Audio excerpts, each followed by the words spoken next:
Florida, 1928. Bulldozers cleared the way for a new highway, US 41, the Tamiami Trail. The road opens an area of Florida that has been virtually inaccessible to most of the state's population for years. The forbidding swamps of the Everglades. In and around these marshes and bogs live remnants of a Native American people who once held at bay the combined might of the United States Army, Navy, and Marines. Thousands of lives and tens of millions of dollars were lost attempting to eradicate them. The whole intent was to wipe out the Indians totally from the southeast or remove them. If they wouldn't go, they were going to kill them.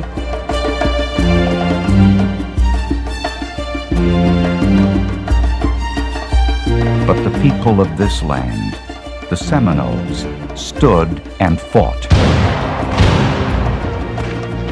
They waged a hit-and-run guerrilla war unlike anything America had ever before experienced. For the United States, fighting on alien terrain against a determined, elusive foe was a grim foreshadowing of another jungle quagmire. One that would baffle U.S. forces in Southeast Asia more than a century later. If you corner an alligator or a rattlesnake, they tend to turn around and bite you or fight back for survival. The Seminole Indians were the same way.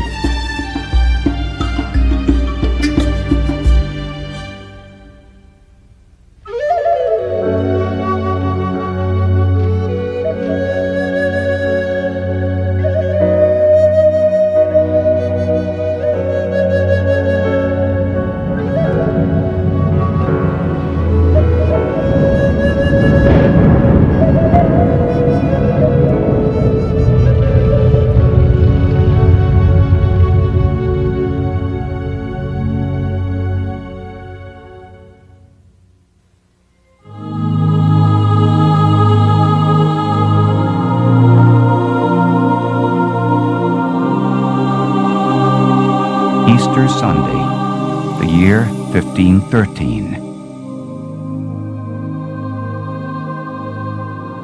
Juan Ponce de Leon, a Spaniard who had once sailed with Columbus, sets foot on a mysterious land he names after the Easter Feast of Flowers, Pascua Florida, Florida.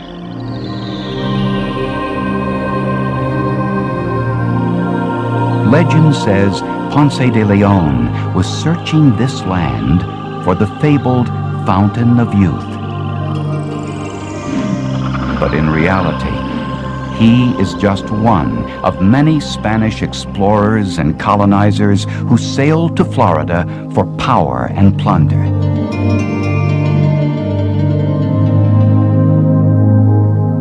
Hernando de Soto, Panfilo de Narvaez, Cabeza de Vaca, the conquistadors marched through Florida, determined to dominate the so-called New World of North America. They were for glory, God, and gold. There was nothing else in the equation, nothing else. And that was what the native people experienced. When the Spaniards arrive in the 16th century, there are more than 500,000 Native Americans living in Florida. Such people as the Appalachians, the Timucuans, and the Calusas. They fiercely resist the Spaniards, but are no match for their firepower, their relentless slave raiding, and the devastating diseases they bring from across the sea. In fewer than 200 years, hundreds of thousands of Florida natives are dead.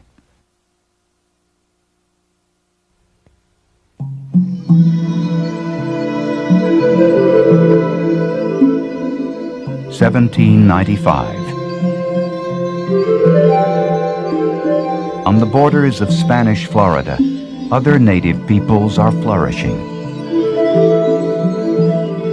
The Muskogee-speaking tribes, dubbed the Creek Indians by the British, inhabit at least 60 villages in Alabama and Georgia. But pressures from U.S. settlers have many of them looking for a new home. They join with the few surviving Florida Indians and other tribes who have migrated south to Spanish Florida. All become known as Seminoles, a word meaning renegades. So they're trying to create some coalition and trying to get along with one another, and the government then said, "You're all Seminoles," and of course some of the people didn't understand what they meant by that. All of a sudden you're this group of people that never existed before. William Bartram, a naturalist traveling throughout Spanish Florida in the late 18th century, marvels at the land of the Seminoles. I can venture to assert that no part of the globe so abounds of creatures fit for the food of man. The Seminoles seem to be free from want or desires. No cruel enemy to dread, nothing to give them disquietude. All of that is about to change. 1813. Encroaching white settlement drives the Red Stick faction of the Creeks to war. The next year, General Andrew Jackson crushes the Red Sticks at the Battle of Horseshoe Bend. The Creeks surrender over 2/3 of their territory, 20 million acres, to Jackson and the United States.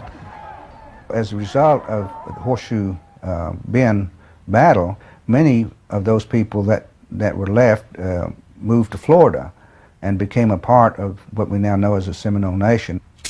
Among those on the run is a 10-year-old boy who will become a leader of Seminole resistance against the United States. His white father has named him Billy Powell. To his brothers and his enemies, he will be known as Osceola. They came as refugees after a war, and they came with what they could carry, and they came with shreds of their lives to try to find some peaceful place where they could put those lives back together. And they thought that that place would be Florida. Another group of people also seek sanctuary among the Seminoles. Blacks fleeing the horrors of slavery in the United States. In Spanish Florida, the runaway slaves join other blacks working and living with the Indians. It became quite a thing to flee into Florida by the hundreds, and it was quite productive. They could raise crops right next to the Indians. They married Indians. They became a part of the frontier. They raised their families. They raised their grandchildren, and they died right here in Florida. The blacks and Seminoles discover they have much in common. Many African traditions, including social structures and religious beliefs, are very similar to those of the Indians. But nothing strengthens their bond more than a common enemy, the white Americans. Stinging from the memory of the lash, the blacks warn the Seminoles never to trust the United States government. Once you've gained your freedom, for the most part, once you've had that taste of freedom, they probably made up their mind that, hey, they may come for me someday, but I'll never accept going back into that way of life ever again. Southern slaveholders are angry that blacks are escaping to Spanish Florida. What especially galls them is the existence of a small fort 60 miles from Georgia on the Apalachicola River. Known as the Negro Fort, it is manned by runaway slaves. This infuriates General Andrew Jackson. If the fort harbors the Negroes of our citizens, or holds out inducements to the slaves to desert from their owner's service, this fort must be destroyed.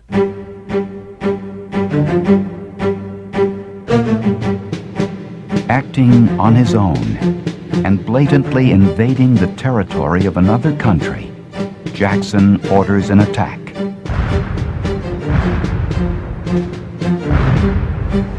July 27, 1816. Gunboats hurl 8 cannonballs at the Negro fort. None do much damage. A 9th cannonball is heated in a ship's galley and fired. The ball ignites barrels of gunpowder in the fort. 300 are killed. An American eyewitness writes his father, "You cannot conceive, nor can I describe the horrors of the scene. In an instant, hundreds of lifeless bodies were stretched upon the plain, buried in sand and rubbish, or suspended from the tops of the surrounding pines." After describing the carnage at the fort, the young man adds a postscript.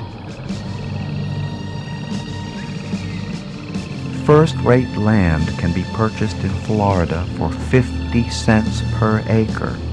What speculation! If it should ever be ours, which I think will be the case. For it is not only runaway slaves who are drawing American attention to Spanish Florida.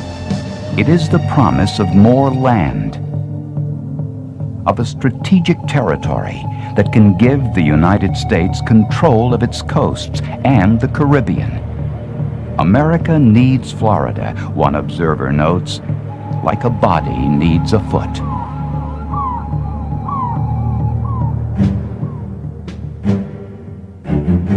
(1817). The Secretary of War gives Andrew Jackson permission to invade the Spanish territory. Once again, the Creeks and Seminoles face the wrath of Old Hickory, the man they call Sharp Knife.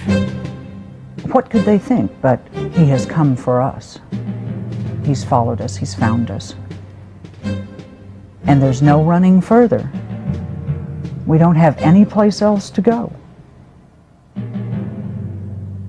We either hide or fight. Jackson's troops torch Indian houses and towns and seize the city of Pensacola, all without a formal declaration of war.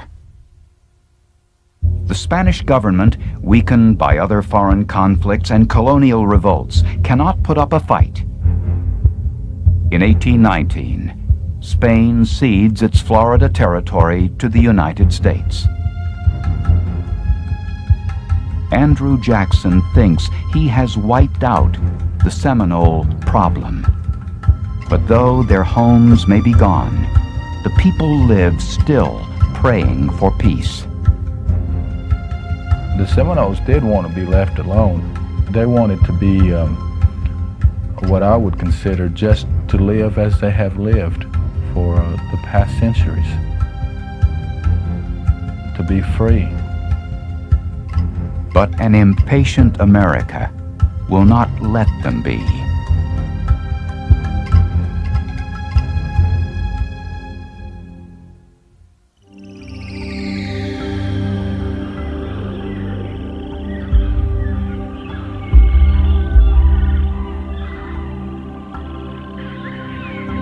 (1823). Florida is now part of the United States, and its white citizens constantly clamor, "The Seminoles are in the way." They must go, preferably west of the Mississippi River. The Seminoles do not understand why everyone cannot coexist, but they agree to meet with United States officials at Moultrie Creek near St. Augustine to discuss a government mandate that they be moved to a reservation in the center of the Florida Peninsula.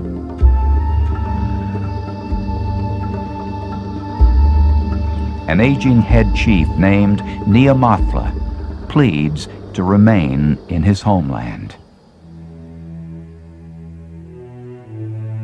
We hope you will not send us south to a country where neither the hickory nut, the acorn, nor the persimmon grows. I am attached to the spot improved by my own labor, and cannot believe my friends will drive me from it. Despite Neamathla's plea, the Seminoles say they will move to the reservation. They find their new lands harsh and inhospitable. They were reduced to just really bare subsistence. And a person starving is an angry person. A person starving is a person who has lost hope, perhaps.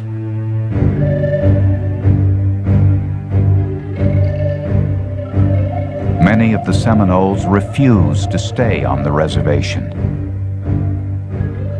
Hungry and frustrated from time to time, they raid towns and plantations, further infuriating white Floridians.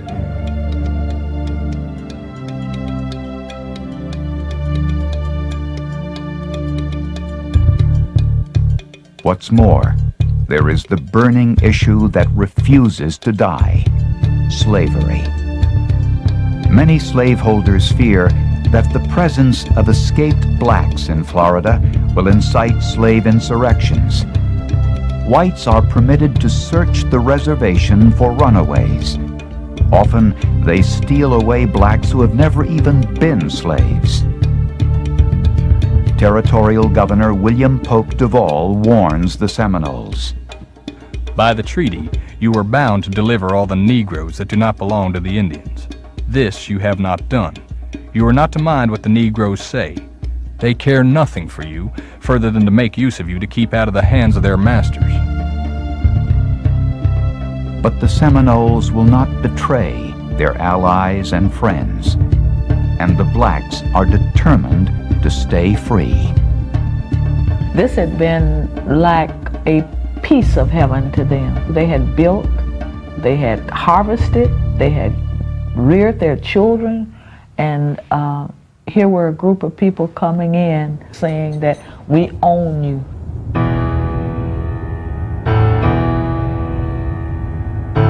(1830). Their old nemesis, Andrew Jackson, is now President of the United States. Congress passes the Indian Removal Act. Forced migration westward across the Mississippi must begin now. Georgia's Indian Commissioner, Colonel James Gadsden, is sent to Payne's Landing, Florida, to formalize a new treaty. The absolute bottom line on the Treaty of Payne's Landing was, you will not stay in Florida. We will not negotiate a space. You will leave. The Payne's Landing Treaty is one of several, but all say the same thing: get out. The Seminoles, who have run too many times, do not want to go. This is my home. I built this home. I built this log cabin. That's my wife. That's my children. This is where I live. They didn't want to move. Now, who would want to move? I wouldn't want to move. I want to stay right there, because it's my home. I don't care if it's an old shack. If it's my home, that's where I want to be. April 3rd, 1835. In Florida, Indian agent Wiley Thompson reads one of the treaties to a group of Seminole leaders. One of them is incensed at what he hears. The white people got some of our chiefs to sign a paper to give our lands to them. But our chiefs did not do as we told them to do. They done wrong. we must do right.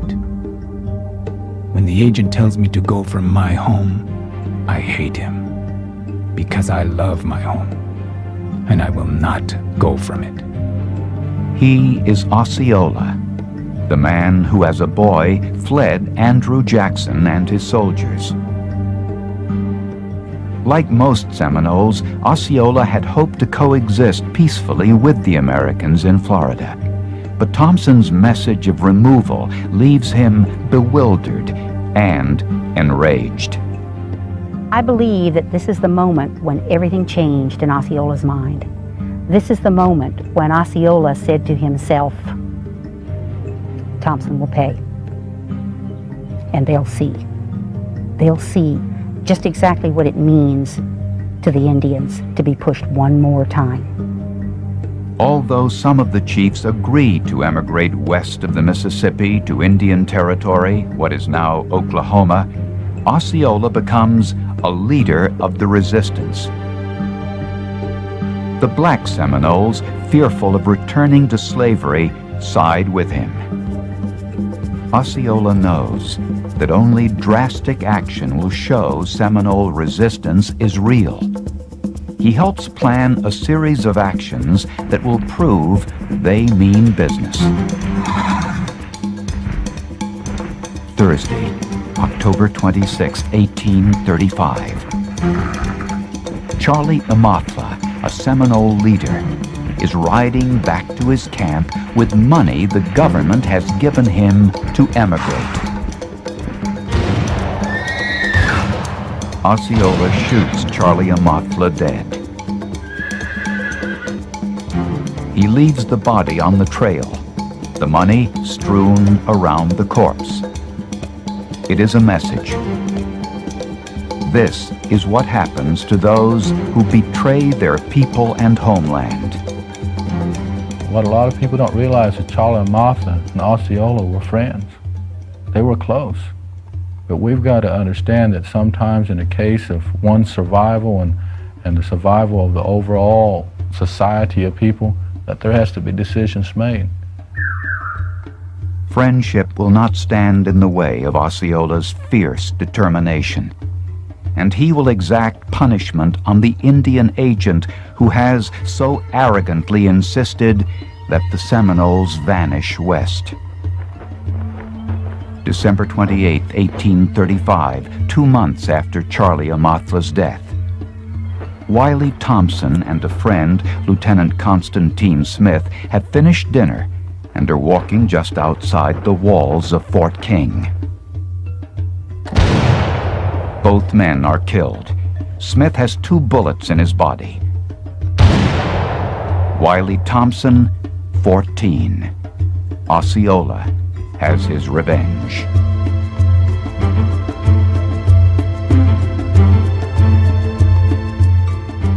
I think they just took all they could take.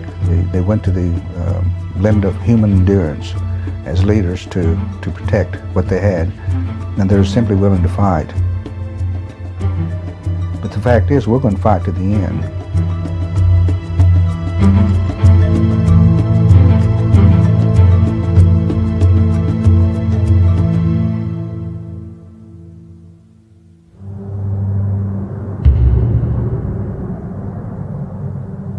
Evening, December 27, 1835. Central Florida. Major Francis Dade and 2 companies of soldiers are resting. They have been on the move for 4 days, a relief column headed for Fort King. So far, the trip has been uneventful. Then the morning of the 28th of December, there was a drizzle of rain falling. The temperature was some 48 degrees, quite chilly. Major Dade called out to the men and told them that I can't tell you to put your weapons on the supply wagon, as it would be unmilitary. But you can carry them under your coats to keep your powder dry because of this drizzle of rain. 8 a.m. Cold and wet. The men march along the road between a lake and the Wahoo Swamp. Major Dade assures them they are safe. We have now got through the danger, he says.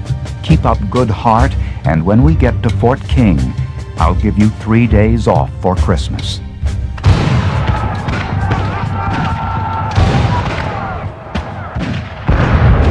And in the next moment, quite literally, out to the north and out to the west, all alongside this column of men, what looked to them like 1,000 Seminole Indians stepped out from behind the pine trees, rose up from the palmetto,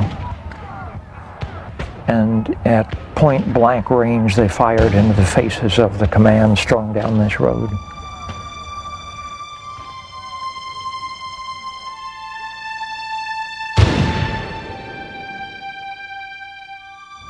Probably close to half the command, some 100 men, fell in their tracks, either dead or wounded. Captain George Washington Gardner tries to bring order to chaos. He stood in the road and swung his sword in the air, and even the Indians later recalled having seen him and heard him, and he shouted up and down this column, "God damn, God damn." And I think it sums up very well in a couple of words the absolute terror, frustration, but determination of this command.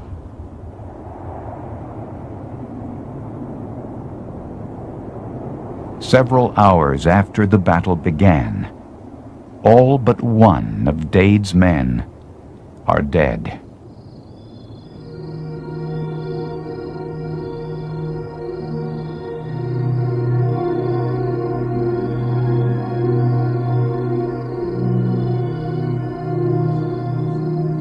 That night, in the Wahoo Swamp, the Seminoles celebrate their victory. Osceola rides into camp and presents a medicine man with the scalp of Wiley Thompson, who he has killed that very afternoon. The Dade battle and Thompson's murder have been carefully coordinated. Osceola gives the whites a warning. You have guns, and so do we. You have powder, and so do we. You have men, and so have we. Your men will fight, and so will ours, until the last drop of blood has moistened the dust of his hunting grounds. Osceola continues his attacks, and fellow war leader Wildcat strikes in eastern Florida. The United States commits 5,000 men to the war. They are charged with tracking down some 1,500 warriors. It was either go to Oklahoma or die. So what is a person to do? You know, when your home is threatened, you fight.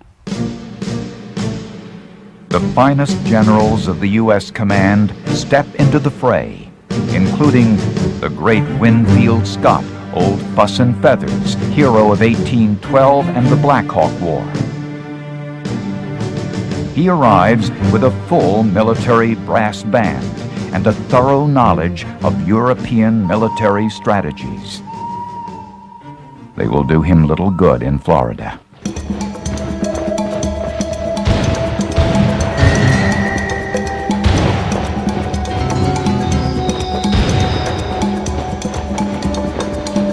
It was actually one of the first forms of true jungle guerrilla warfare that the military ever really experienced.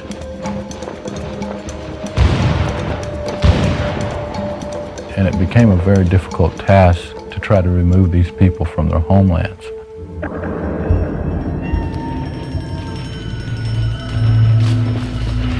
The military strides in, only to find itself bogged down in mud and antiquated tactics. The blue of their uniforms, the noise they make. The men are walking targets. It was so bad that men fought the terrain almost as much as they fought the Indians. The climate The fact that it was either abysmally hot or abysmally cold, that when you were cold you were also wet, and when you were hot you were also wet. The fact that they were never quite walking on land, but they weren't quite walking in water, made this a really difficult place to be. 3 generals, including Winfield Scott, go down in defeat. December 1836, General Thomas S. Jessup takes command of 8,000 soldiers and volunteers. His orders: beat the Seminoles with whatever it takes and ship whoever's still alive out to Indian Territory.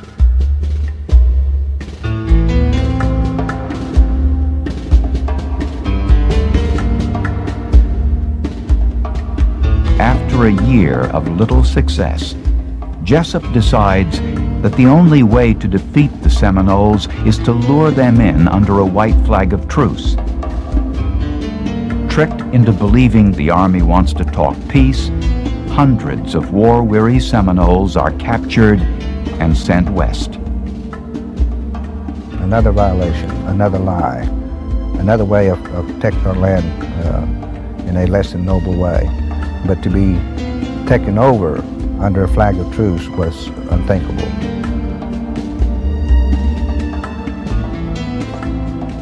The course that Jessup finally decided to take was without doubt an indication of his own personal desperation and the desperation of the United States to do something, to bring this conflict to a close, to settle this Seminole question.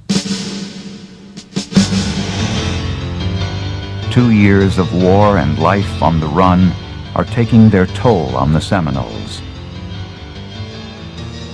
An ailing Osceola and his comrade Wildcat hope to negotiate a settlement with Jessup. But they too are duped by the false white flag. Surrounded by hundreds of soldiers, Osceola, who had stood as a fiery symbol of Seminole defiance, is now a prisoner of war. He is paraded through the streets of St. Augustine and imprisoned at Fort Marion.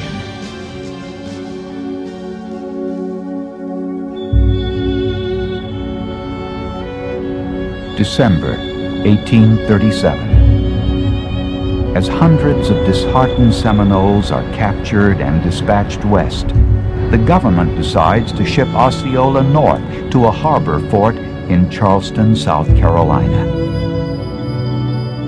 Osceola becomes a tourist attraction as sightseers crowd to gawk at him.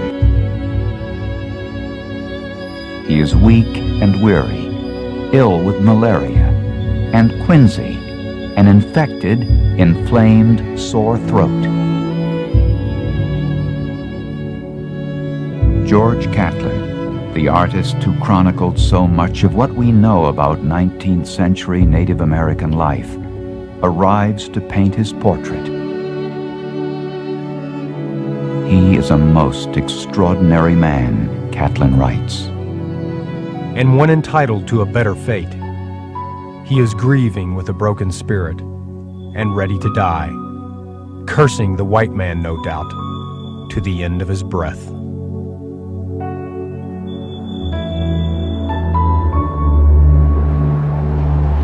January 30th, 1838. Unable to talk, the 33-year-old Osceola signals his wives to bring him his full war dress. He paints his face, knowing that sickness is going to end his life. He shakes hands with everyone in the room, including physician Frederick Wheaton. He made a signal for them to lower him down upon his bed. He then slowly drew from his war belt his scalping knife, which he firmly grasped in his right hand, and in a moment smiled away his last breath without a struggle or groan. He was just the epitome of life for the Seminole. Very proud people, by people who were tied to the land and for very spiritual reasons. A group of people who love their families and would do anything to protect and defend their family and their home.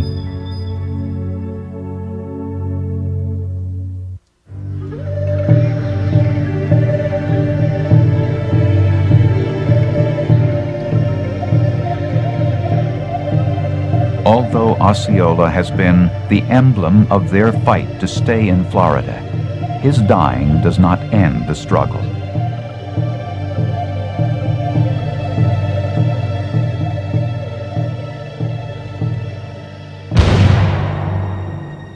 The Seminoles, both natives and blacks, vow to fight on. Wildcat, the Seminole leader who had been captured with Osceola, has succeeded in a daring escape from the Fort Marion prison. These people believed that they were going to die anyway, and so they fasted and got to the point where they're pretty small and was able to scale the wall and to loosen the bars, take them out. The opening was only 7 to 8 inches wide with 2 bars. One night, these Seminoles were able to scale the wall, go out that opening, and drop 24 feet down on the outside to a moat. Wildcat flees south and reunites with Seminole warriors near Lake Okeechobee. Christmas Day, 1837. A future American president, Colonel Zachary Taylor, pursues the Seminoles into their Okeechobee sanctuary. With him are 800 regular soldiers and 200 Missouri volunteers.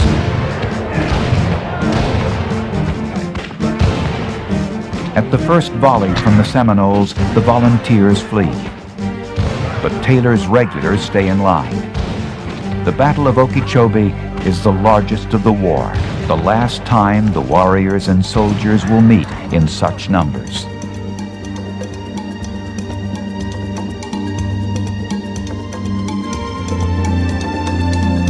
The Seminoles fight bravely, but are pushed further south, into the murky swamps of the Everglades. Nothing they do seems to stop the relentless demands of the whites to get out or die. Members of Congress protest the expense and loss of life, but the skirmishes grind on, year after year, a frustrating war of attrition. Many Seminoles cling to the hope that the United States will finally relent and let them hold on to some small plot of land.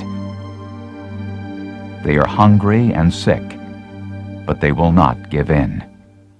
You couldn't keep a child who was under 3 years old because they had to eat. Mother's milk failed because mothers didn't have enough food or drink, and they cried, and they can be very loud when they cry. So sometimes, in order for the survival of all the other people and children, they had to, snuff the children, snuff the child that was crying. They didn't intend to, but if there was somebody real close by, they would put their hands over the mouth. And you can't really do that without suffocating your child. So that sometimes it was accidental, and sometimes they had to do it on purpose.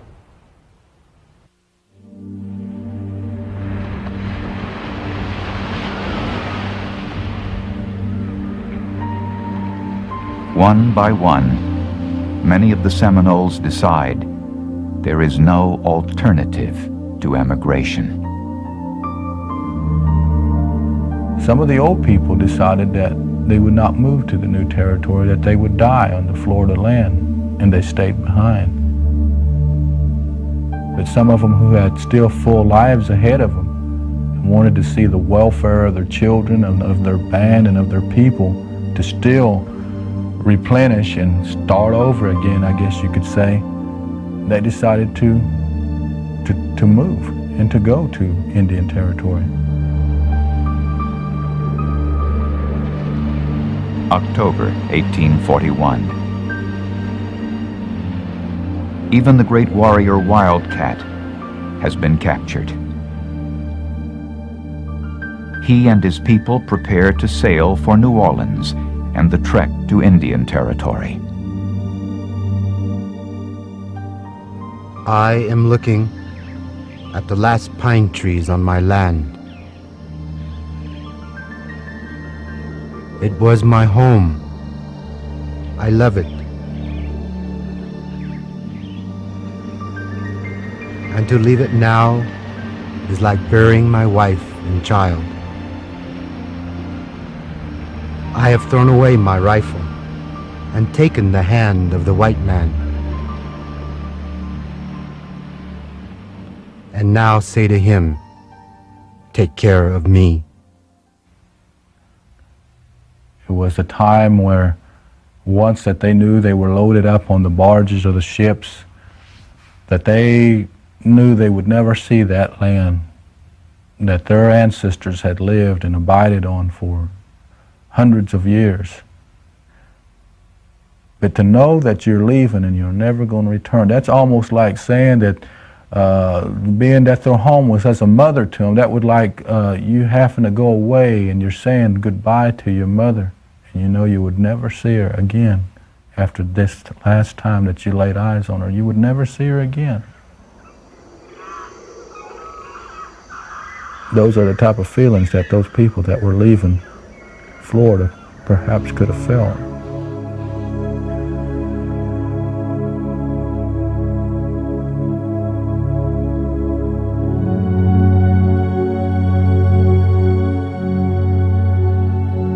August 14th, 1842. It has been more than 6.5 years since the death of Wiley Thompson and the killings at the Dade Battle.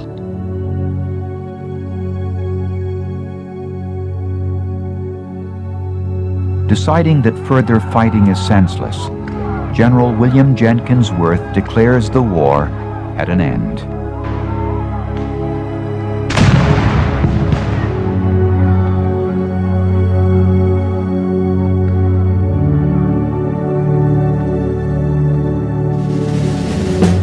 The war didn't end because there was any clear victory. The war didn't end, if it did really end, because one side capitulated. The war ended because the United States ultimately got sick and tired of fighting it. And because public clamor was such and congressional opinion was such that the United States government no longer wished to appropriate funds for the prosecution of what appeared to be a losing war, a war which simply could not be won.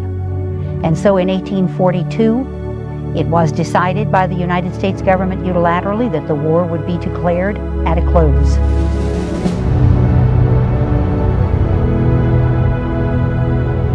More than 2,000 American soldiers have died, and untold hundreds of Seminoles. 3,000 have been removed to Indian Territory. To achieve this, Washington has spent $40 million, the equivalent of more than $7 billion today.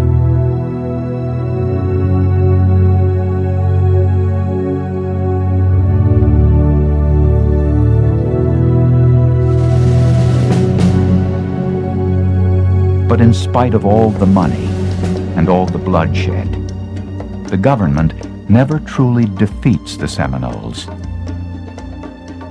At war's end, 300 still remain in Florida. Having successfully resisted for so long, they are allowed to stay. To these survivors, the United States has given in.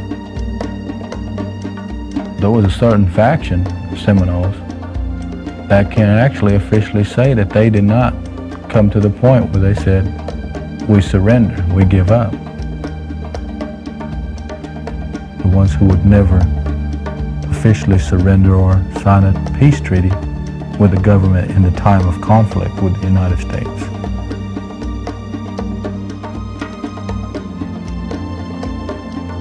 They became the ones who would be known as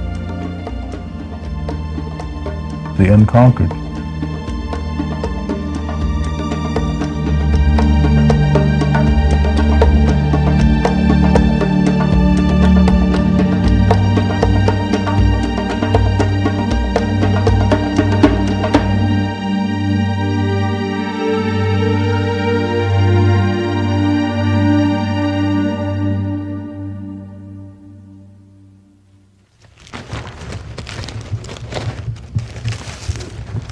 Today, almost 3,000 descendants of the unconquered Seminoles still live in Florida.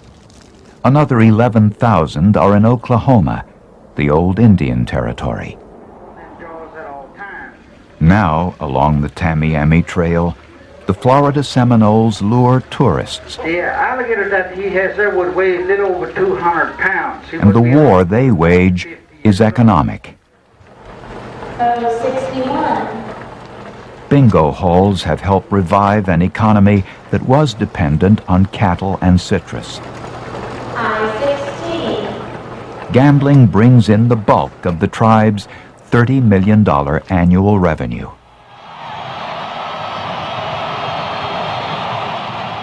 Florida State University's football team, the Seminoles, were the 1993 NCAA national champions.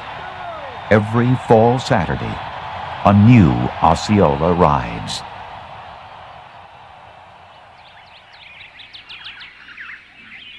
But when the games are over and the sightseers back home, this remains. In the face of overwhelming military might, the Seminole tribe never died. They looked power in the face and didn't flinch. They fought back. I believe that their people and their descendants ought to be looked on in history as a people of survival.